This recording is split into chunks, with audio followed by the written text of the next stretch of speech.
મને મદદ કરવાની મને આપણે ખુલ્લામાં રહું છું, તાપ તડકો ઉનાળો ચોમાસું ખુલ્લામાં રહું છું. બહાર છાંયડો આવે ત્યારે ઝૂંપડામાં આવી જાઉં, પછી તાપ ચડે એટલે હું છાંયડામાં નાઈ જાઉં. આટલું મને આગળ કરવા. શું કરવું છે? શું બા તમારે આપણે ખુલ્લામાં છે તો શું કરાવવું છે? તમારે પતરા નાખવા છે કે બનાવવું છે? શું કરવું તમે કીધું તો ખરું, પતરા નાખવા તે દિવસ તમને શું કીધું હતું? મિત્રો નડિયાદમાં છે આપણે, અને મધુ બનાવતા પહેલા આપણે કીટ આપવા માટે આવ્યા હતા. અત્યારે બાની ઈચ્છા છે કે જો ખુલ્લામાં રહે, શિયાળામાં ઉનાળામાં ચોમાસામાં ખુલ્લામાં જ રહે છે.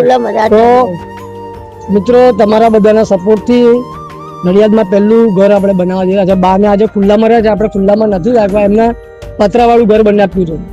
તો પ્લીઝ તમે બધા સપોર્ટ કરજો. પહેલું જ ઘર નડિયાદમાં આપણે બનાવવા જઈ રહ્યા છે.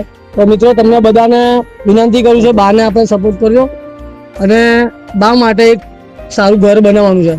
નડિયાદમાં જ રહેશે ને નડિયાદનું જ છે. સો પ્લીઝ મારા નડિયાદવાસીઓને એટલી વિનંતી છે કે બા માટે સપોર્ટ કરજો અને એમનું ઘર આપણે બની આપવાનું છે.